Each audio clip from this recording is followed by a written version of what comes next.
Hi everyone, this is Manish. Today we'll talk about digital rights management, protecting your digital assets. Alright, so basically I'm a senior software engineer working in cybersecurity and e-commerce for last 4 years, and I like to come up with hacks whenever the straightforward solution is not possible, and that's what I do most. Alright, so let's discuss. So consider there's a person whose name is Alex and he's looking to basically host a members only site, and he want to host a digital content on it. So he basically gets multiple options through which he can host it. So let's look at them. So either he can host on his own server, or he can host on the Google Drive. He can host on his e-commerce platform, like let's say he's using WordPress or Shopify, so it provides his own file structure system, so he can host on that. Otherwise, he can host on any third-party hosting platform like Vimeo, Vidyard, or he can host on S3. So there are common problems with all the hosting platforms which we just discussed. So let's say if someone is looking to host on his own server. So in that scenario, basically the file size is very large, and when you try to load the file, the bandwidth consumption will be very high, which will basically reduce the response, which will reduce the process, and the response time will be very high. So it is not ideal scenario. It is not ideal to host videos on your own server until unless you basically build a very heavy infrastructure which can process high number of requests and give very high fast responses instead of very slow responses. So another option is we can look at Google Drive. In case of Google Drive, end user must have a Gmail account, right? While e-commerce is all a game of conversion rate, and if your website is like where someone is required to first create something which he doesn't have, then you might lose your conversions. So again, it's not an ideal choice. And in case of Google Drive, let's say you store the videos, then also you'll be required to give access manually to all the users. And there's no possibilities of generating time-based links. Like you can generate one, but you cannot generate like for 5 minutes, 10 minutes, or 15 minutes. Only one specific thing can be generated and provided to the users. So Google Drive is mostly used for hosting public content instead of private, because sharing is very limited, because there's very less capabilities through which sharing can be done. Or yeah, that's why if content is public, then Google Drive is good. But if content is private and you're looking to host a members only website, then Google Drive is again not a good option.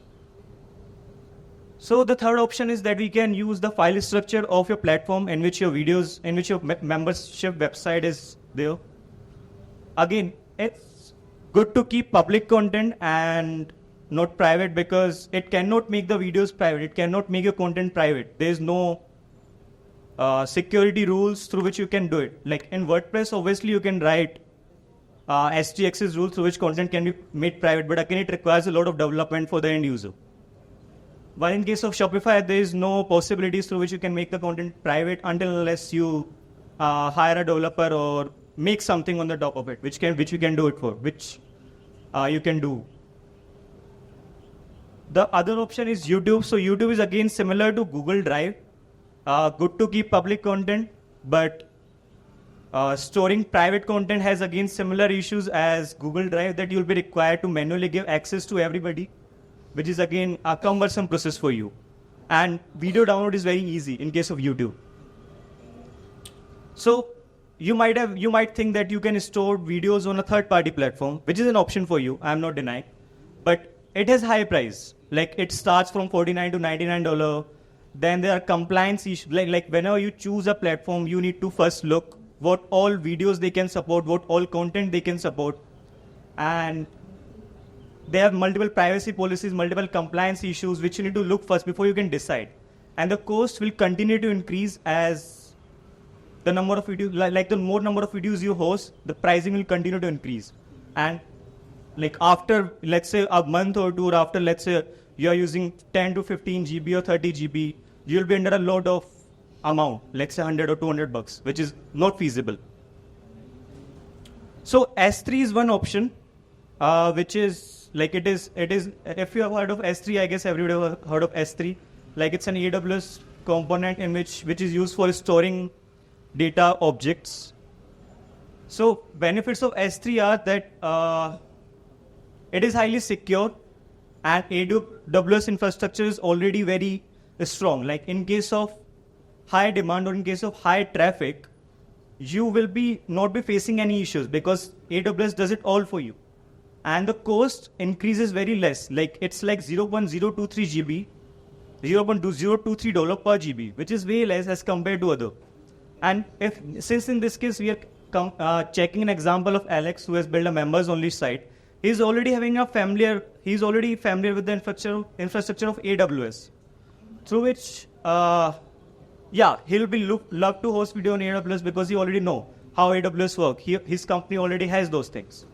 So mostly, like you have seen that even in case of miniOrange, we use AWS, and many other companies use AWS to host the infrastructure. So most of the companies are already familiar. So it doesn't create an issue for them if they are introduced to a new component, which is storage in this case, and it will be very easy for them. All right. So let's look at how we can simply create a bucket and policies through which we can protect the data and store data in S3. So there'll be a quick demonstration. We are trying to create a bucket here. Like you can see, it's very easy. You just need to write a bucket name, and I can name it anything. I need to choose a region. I'm basically blocking all the public access, and after that, just simply click on create bucket. After that, we need to define policies now, because with the help of policies, we will be basically implementing the security rules, as I mentioned. Because as policies are they provide very high extensive support. I'm just writing a policy. I will discuss in detail later on, but I'm just showing you how easy it is. Just write a policy, click on save, upload your content, and it's done. That's all you need to do. So now I'm trying to upload a content here, and again, uploading a content is very easy. You just need to drag and drop. It doesn't require much of an efforts. They provide SDK supports as well, through which you can directly upload the content via APIs. You don't need to come here and do this stuff. All right. So is the screen visible to you guys? This is an example of policy. We'll discuss what is written here in detail now. So the first thing written is version. Version is basically like AWS keep leasing their query languages in which this bucket is written basically. So version number defines what we are using right now. If you keep it blank, then the default one will be selected. It's optional field. ID is basically used to identify your bucket policy. It's an identifier for the same. After that, there is a statement, if you can see. So in the statement, we write multiple rules which you need to implement. So now SID basically implements your statement. Like the first statement which you are writing, it's a unique identifier for the same. Effect basically mentions what you need to do. Like when the below conditions will run, do you want to allow or do you want to deny the access? So in this case, we are denying the access on the below condition. If the below conditions are met, then we'll deny the access. Action principle basically means to whom we need to give access to. So let's say you are just only looking to give access to specific AWS accounts or IAM users which are in your AWS. So then you can write their email address and their IDs. Like there's a term called ARN.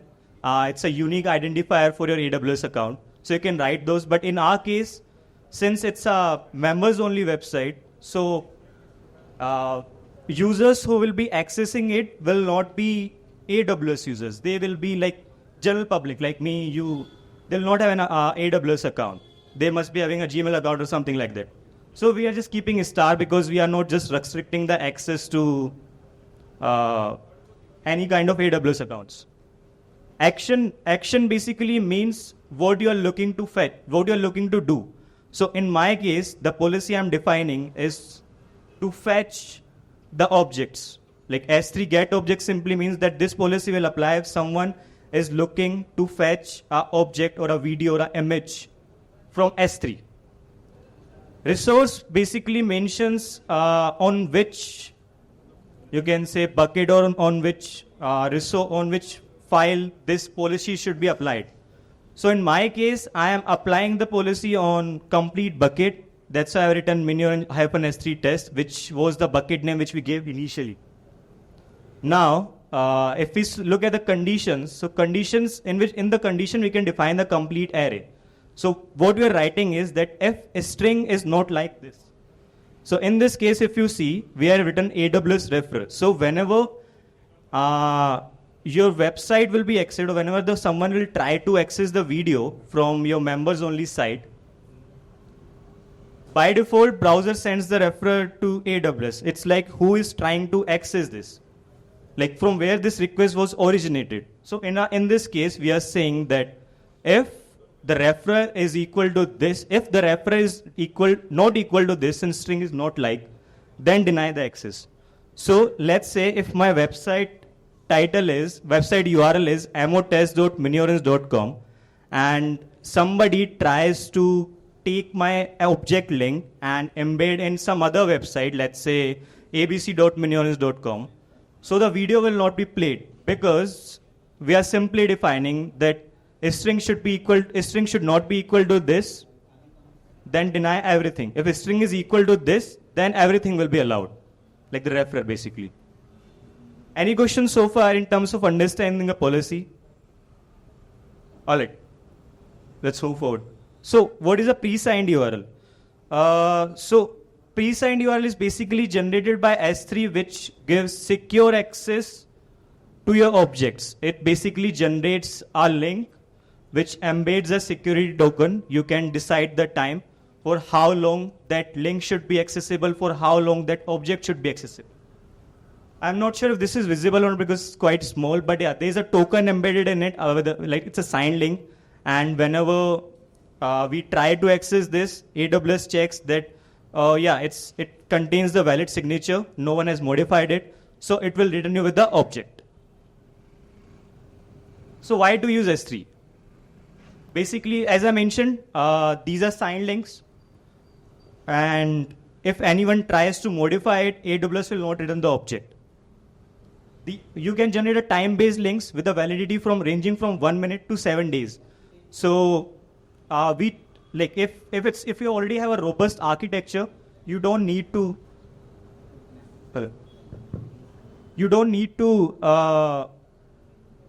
generate 7 days link. You can simply generate, let's say whenever someone is looking to play your video, you can develop a solution through which you can fetch the videos and generate a link with very small limit, let's say 10 minutes, 15 minutes, and return to the front end or your player basically. Yeah. So in this case, if anybody tries to share the link, let's say obviously the video is being played on your web page, and anybody can grab the link simple by inspect tools. It's very simple. You are developers, you can just do a right click on inspect and grab the link. And if anybody shares that link with someone, they won't be able to access it because first, it was a time-based link. It will get expired very soon. And we implemented bucket policies just right now. So this is a simple diagram. In this we are PCP. Backing extend. We need Hello. All right. So in this diagram, we basically have implemented one API gateway. You can think of it as an API gateway. Whenever user try to request something, request goes to our API gateway. It makes an API call to AWS, which creates a signed URL, pre-signed URL, which you just discussed. Let's say of a minute, unlimited validity is a minute, and it returns to the user again. With the help of that pre-signed URL, now user can request the object. So in this scenario, we are never accessing the objects directly with the help of their name. Since we have made the bucket private, so objects are not directly accessible. This is the way through which you can access your objects, like by generating the pre-signed URL. And AWS already provides SDK, so it's very easy to develop. We are just creating a layer. Whenever someone wants to fetch something, request will come to your application server first. It will interact with your AWS and return you the pre-signed URL, and user can access the document. So let's see something. I already set up that policy on my end, and I'll show you how you can, how it works. Just give me a quick sec.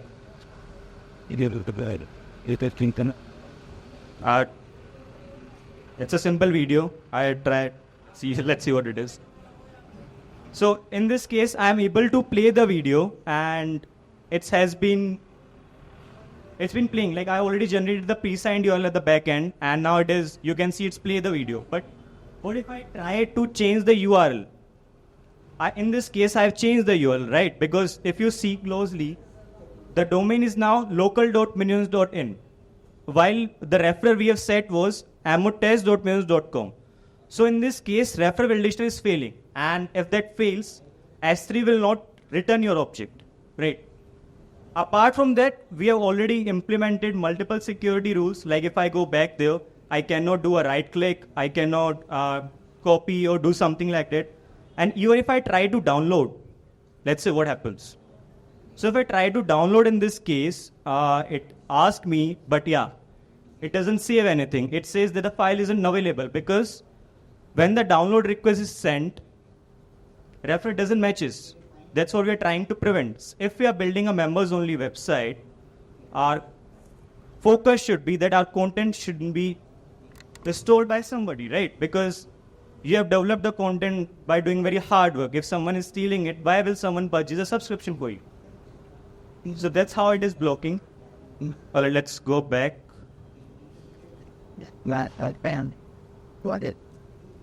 So what we have done till now, we have created a S3 bucket. We have kept it private. Access is only allowed via pre-signed URLs. And secure access, like access is first validated that there's a referrer. The referrer should be validated before returning it. We have prevented download. We have prevented keyboard shortcuts. We have prevented right clicks as well, so that nobody can open inspect tool or something like that. So with this thing will protect your digital assets to a greater extent. What do you think? Did we really prevent the download? All right. So basically the answer is no. Like, we didn't really prevent the download. Why? Because there are still third-party tools like Internet Download Manager. I think you all have heard of it. In colleges, you might use it to download videos from YouTube or somewhere else. Not do it right now, it doesn't look good. So, why the videos are still being able to download? I showed you that when I click on that download button, XML file was not able to download it and S3 was preventing it, right? But how can third-party extensions can download it? So, in that case, basically when the video was played, the video stream was already rendered on the front end. And if the stream is already available, any third-party extensions can catch it because at the stream, it's available on the front end. So extensions can simply catch it and take, and it can be downloaded. That's how it is available. So how do we solve this problem? To solve this problem, there's a concept called digital rights management. So DRM is basically the use of technology through which you can prevent the stealing of your copyrighted content. So first, your content is encrypted, like it's always encrypted, it's kept, it's stored in an encrypted manner. Whenever it is transmitted, then also it is transmitted in an encrypted manner. And when it is played on the browser, like in your player, then only it is decrypted. And only authorized users are allowed to play it. So DRM can basically prevent the stealing of your copyrighted content or the content which you have developed till now, available on your website, your premium content. So there are multiple components of DRM. Let's look at them. First is encryption. So any video which you are looking to host or looking to make available for the users should be encrypted, is stored in an encrypted manner, transmitted in an encrypted manner. And if it's encrypted, let's say if someone is able to download, then they won't be able to decrypt it because you are the only person who has the decryption key. Second, license management. So you need to keep track to whom the video should be allowed or to whom the access should be not allowed. So license management is something you can say that there is a server which is basically taking care of identifying the user, whether they are allowed to access the video or not. Now, since as I mentioned that videos are encrypted and we need to decrypt it, so we need a capable player. Like a normal HTML5 player is not capable to play your encrypted videos because it doesn't know how to. So we need a DRM capable player which can basically play your videos which were coming in an encrypted stream. So these are the basically three components. So we look at a simple diagram how DRM implementation works. So let's say someone comes on your website and looking to play a video. So in a video, if you see the stream closely, there is a key ID associated to it. Like it's called, you can say a play ID or a key ID, which is sent to the player. So there is a module called CDM. CDM basically understands it is content description module. So whenever someone wants to play something, CDM gets a key ID. Like CDM gets an ID, and it identifies that this content that user is trying to play is encrypted. In that case, whenever CDM identifies that the content is encrypted, so it makes a request to a license server. It basically makes a request first to your application, and then your application makes a request to your license server to get the license keys so that your content can be decrypted and played. Once you get the license from your DRM server and you pass it to the CDM, then those decryption keys are set securely in that player, and once those decryption keys are set, then your content is available to be played. So what CDM do is whenever it identifies that content is encrypted, it simply raises an event, that event is cached by your application, and after that your application job is to return a decryption key. Once that decryption key is available with the CDM, then it can decrypt the complete module and make it available to be played by your player, whatever player that user is on. So that's a basic simple architecture. Any questions so far in terms of understanding how this is working? All right. So there are basically three popular DRM providers: Whitewind by Google, PlayReady by Microsoft, Fairplay by Apple. I'll tell you why they are popular. There are other DRM providers as well. So let's look at this first, like EME. EME is basically encrypted media extension. So prior to 2012, as I mentioned, there's a term called CDM, Content Description Module. So prior to 2012, the CDM is a component of browser. It's you can say, a closed source code of browser which nobody can access or nobody can hack. They don't make it available. So prior to 2012, there was no mode of communication of CDM with the outside world. Like you cannot ask CDM to make an API call. But with this, there's an issue that Google developed their own browser. Like there's a Google Chrome, then there's Edge by Microsoft, then there's Safari by Apple. So all these three developed their own CDM, which is embedded in the browser itself. Now, since it is embedded in the browser itself, so let's say if you are creating a content, you will be required to create a content 3 times. You need to create package a content 3 times. One, which can be played on YouTube, which can be played on Chrome. Second, which can be played on Safari. And third, on the Edge. Because there was no cross compatibility available. That CDM is in closed code of browser. Nobody can access it. So consider a case of Netflix now. They will be required to store the same video 3 times. Let's say some new browser comes in tomorrow. It will be 4. So consider one video is now stored 4 times, 5 times. It will keep on increasing. This is not a compatible solution. This is a waste of storage. So at that time, like after 2012, there was a EME API was introduced. What does EME API do? EME basically means encrypted media extension. So EME APIs allows the communication between CDM, content description module, and the outside world. Outside world is basically your license server. So as I mentioned, that CDM needs the decryption key to play the content. Now, since this API is available, so we can make a call to the license server, get the API, get the keys, and provide to the CDM through which content can be decrypted and it can be played. Earlier, if you have seen, like when you might be in school or college, there was whenever you play online games or something like that, you need to download that Flash player. I'm not sure if you have seen those, but yeah, you need to download Flash players.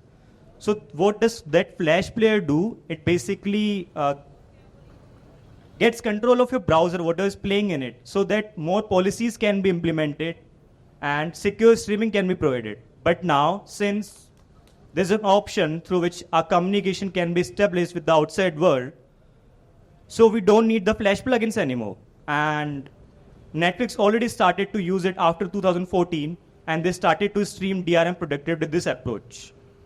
So if the EMI API has not been there, then still everybody will be required to depend on Google, Microsoft, and Safari, Apple. So, and they'll be required to package their content thrice.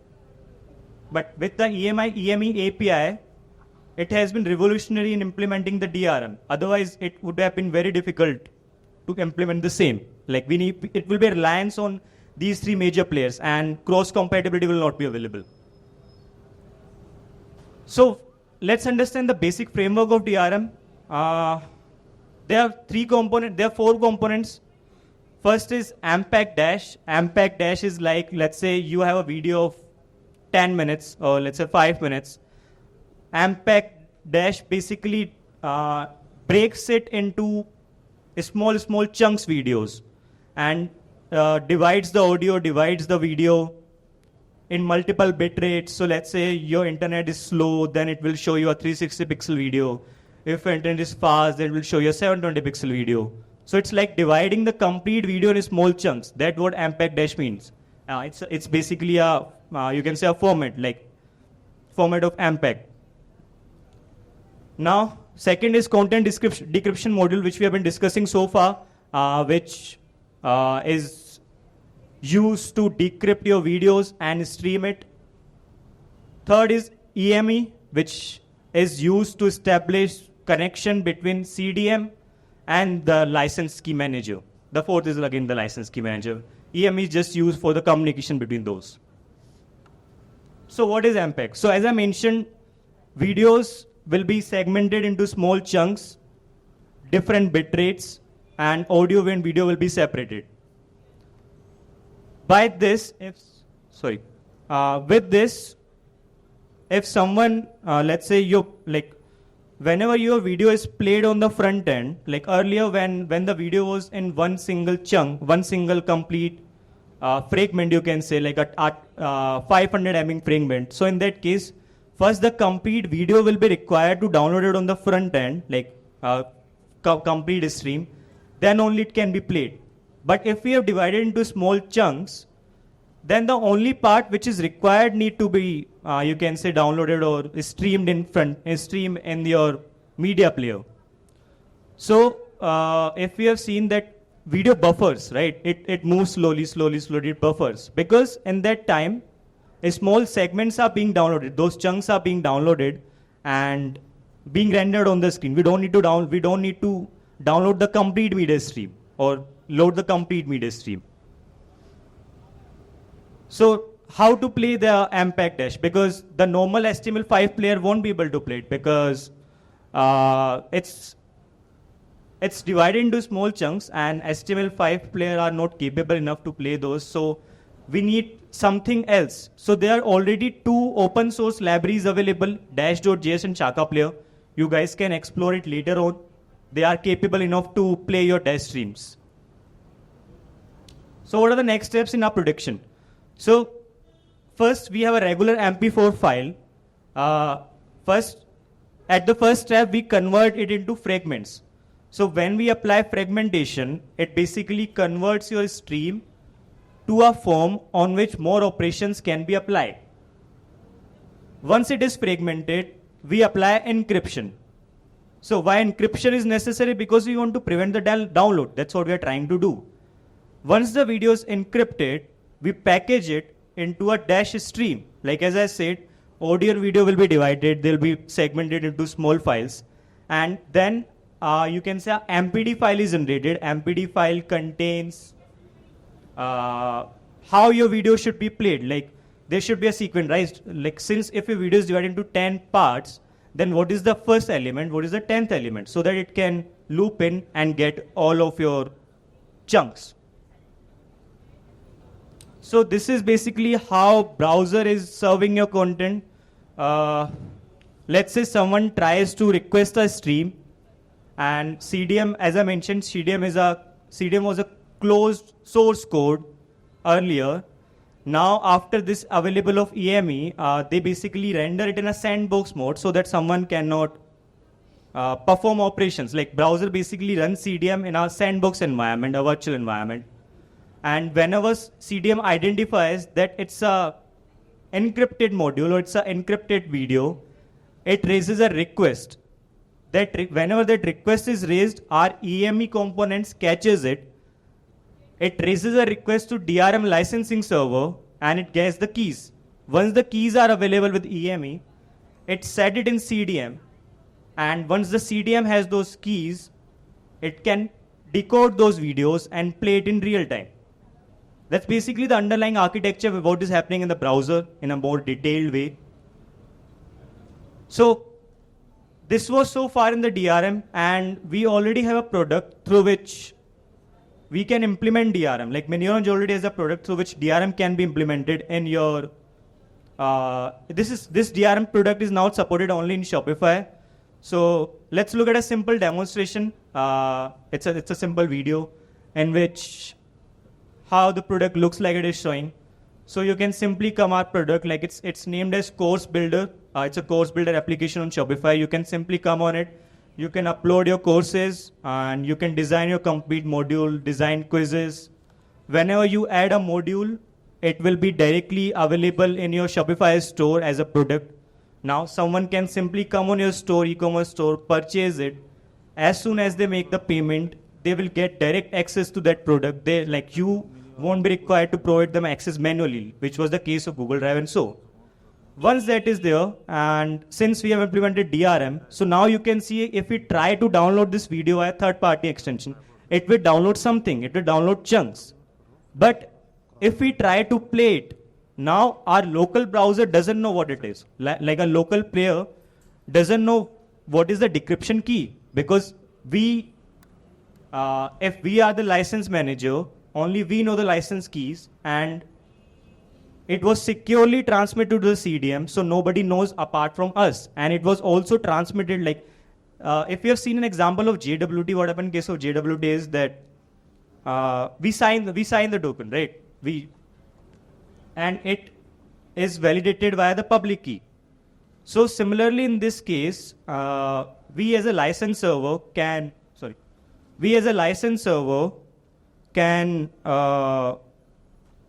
send tokens or send license keys in a signed way.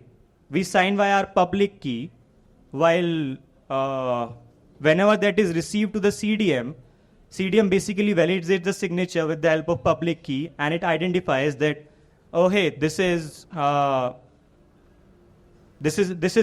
valid, and this is a valid request. So let's play the video. So all the communication is in the signed manner, and nothing is.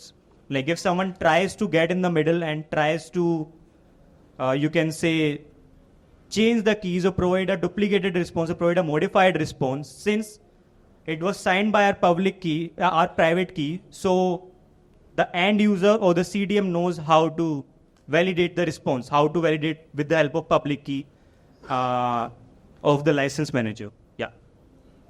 So these are few use cases which we have seen our day-to-day life. Like Spotify, you have seen Spotify, you have seen Apple iTunes. So if you see our Prime videos, whenever you try to download the videos or try to download the Spotify songs, they are obviously stored somewhere in a mobile device, right? What if you can get hold of it and try to play. You can try it once, but you won't be able to play those videos or audios because, again, your device doesn't know the decryption key. Only Spotify knows it. And similar to what we have seen just now. So Spotify, iTunes, Prime Videos, Netflix all use DRM technologies because everybody wants to protect their copyright content. And nobody wants that their videos should be downloaded and shared with anybody. Another case is we can implement SVOD and TVOD models. SVOD basically means subscription video on demand, whose example is Netflix that you can, or Prime Videos where you purchase a subscription and watch the videos until your subscription exists. TVOD can be considered like it charges on transaction model. So if you heard of Lion, like Amazon Lionsgate, I'm not sure, or in case of YouTube as well, there's an option of rent, right? So you rent a video, it allows you to only be played like for next 24 hours or 48 hours. That is what the TVOD model is, like transaction-based model. And DRM can be again used to achieve compliances because your company might have security concerns, they might have security limitations that it should be not be viewed on any other devices, only it should be permitted to be viewed on company devices via VPNs and so. So again, it is basically used to achieve compliances. So let's look at a simple example. Let's take a Netflix demonstration case. What I'll try to do is I'll try to record the video because DRM is capable enough to even prevent screen recordings.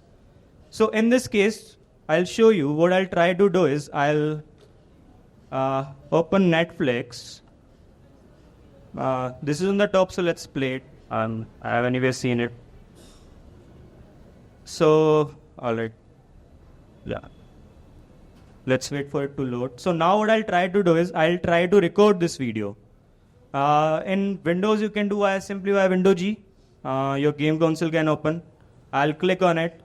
You can see the recording is started. Now let's see what we have recorded till now.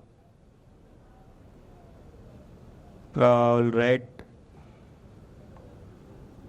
Just give me a quick second.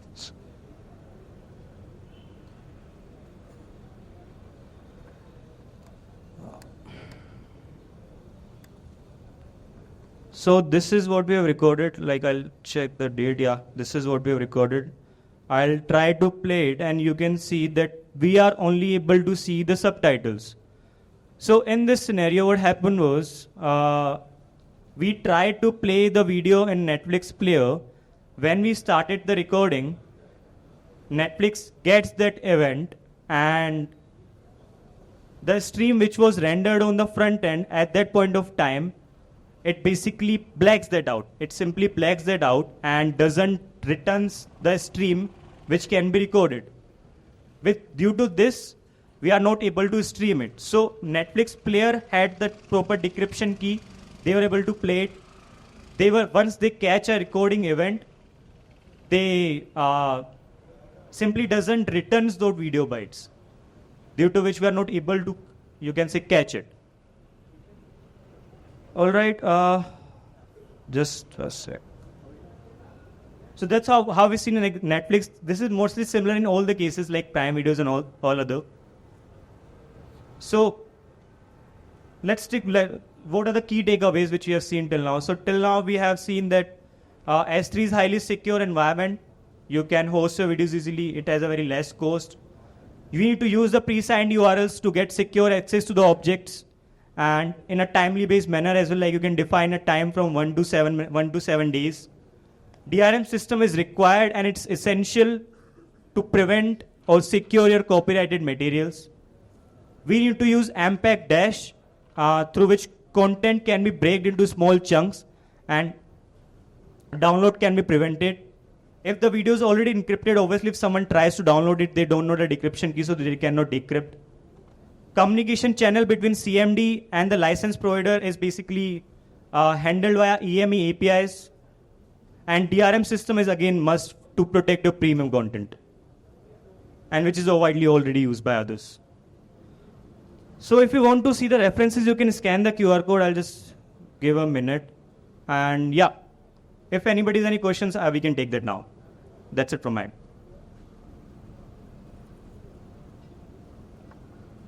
How is the license key transferred from the server? Where is it transferred? So whenever CDM identifies that it's an encrypted mode, it's an encrypted video, you can say EME is already built in the browser. That catches the event. Now from there, we can make a call, we can make an API call basically to the license server, and we can get that. Now EME makes sure of it since it was embedded in the browser. Whenever you try to open the network logs, it will not show you the request and response now because browser has already built that capability that it's an EME call. So don't display that, don't disclose the details, which is available generally in case of other network logs whenever you make an API call. So it's more like a server-to-server call, but yeah, made from the front end itself, but browser doesn't show you in the network log. So you can host any license server, like you can host your own server, and you need to provide the keys in a specific format. So if we look at an example, Widewind was a very popular provider, and they tell you in which format keys should be returned. So you use their keys, it should be encrypted, should be provided in a particular way. Then only they'll identify that it's coming from authenticated source, and they'll allow the video to play. The browser takes care of decrypting the videos. Yeah, the CDM is, as I mentioned, CDM, the content decryption module, is in the browser closed source itself. So it gets the keys and it decrypts them. It is done by the CDM itself. All right, any other questions? Cool, thank you so much. You can share your feedback by scanning this QR code. Thanks so much.